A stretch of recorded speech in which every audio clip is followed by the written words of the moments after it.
What's up, everybody? I'm not a software engineer, but I did manage to clone the LinkedIn game called Zip. So I'm just going to go ahead and play through a demo of it right now if you're unfamiliar with the game. Basically, what it is a puzzle game where you start at the number one and then you basically create a snake of sorts to touch all cells in the puzzle and get the numbers by a numerically ascending order. And so basically, this is what a solve looks like, and you can see that I have solved the puzzle here.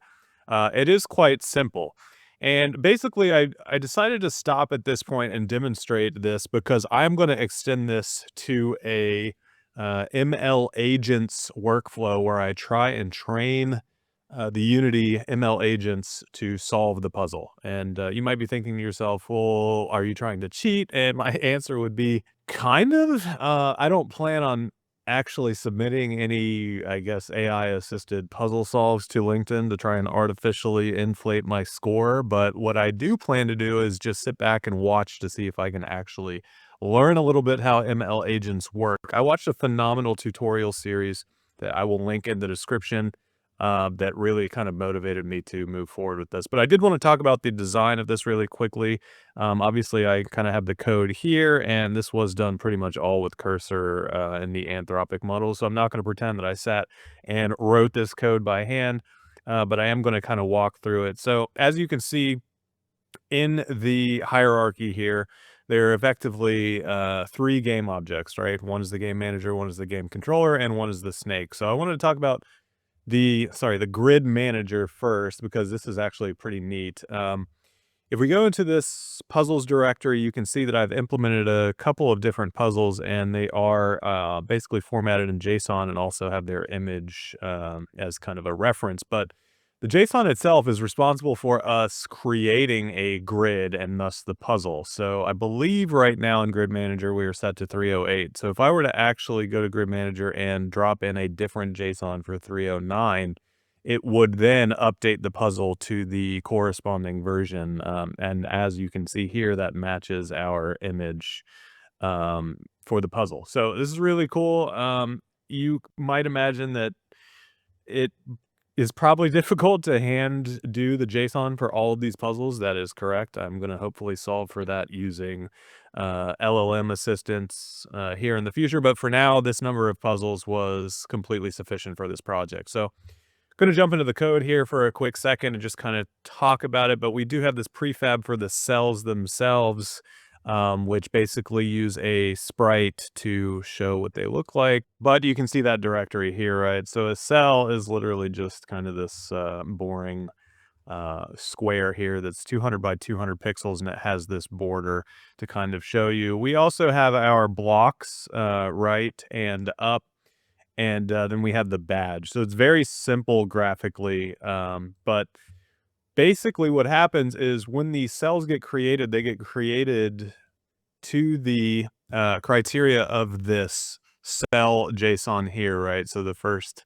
row would be all zeros, and then you'd see a 0, 12, and so on and so forth. And then we also have the blocks that correspond to the areas that you can't actually traverse, right? So we go back into Unity and I hit play. There are no blocks in this particular puzzle, zip 308, I believe it is. Sorry, zip 309. But if I go to zip 310, there are blocks, so you can kind of see what that looks like. And you can notice that I cannot traverse these walls right here in any direction, which adds a bit of complexity to the puzzle.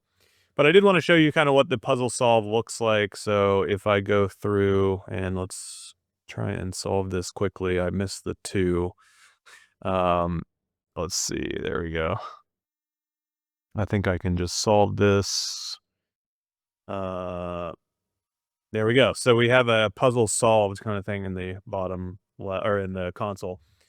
But yeah, that's pretty much it, right? A lot of the heavy lifting is done in the game controller. Actually, all the heavy lifting, I think, is done in here. There's a ton of logic that is debug logging, basically, that I used to get to the point where the game was winnable. So you'll notice a ton of stuff is actually commented out because I did want to re-enable that once I start adding the Unity ML stuff. But Long story short, we're basically just creating that snake that starts on the first numerical cell, and we have some slight detection logic that shows us, we can't solve the puzzle if certain things happen, like this right here makes the puzzle red. There's other cases that we could implement that, like by and large, the puzzle is unsolvable right here, right?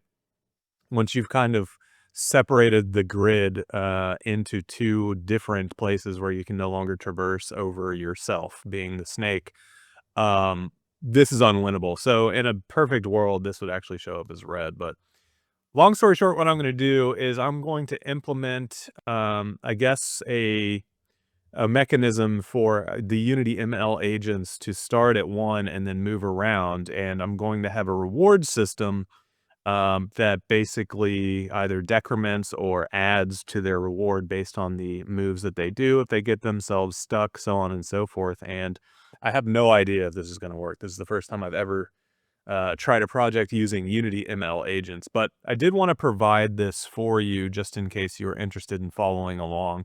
So I have created, I basically just uploaded this into a GitHub repo called Unity Zip. It's on my GitHub and it is in the description of this video.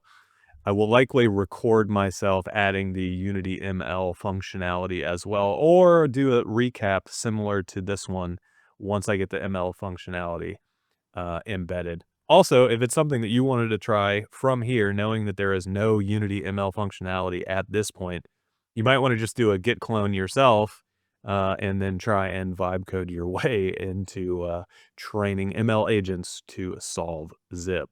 So anyway, hopefully you find this informative. Hopefully it is something that motivates you to jump into ML agents as well. Thank you for watching, and I will see you in the next one.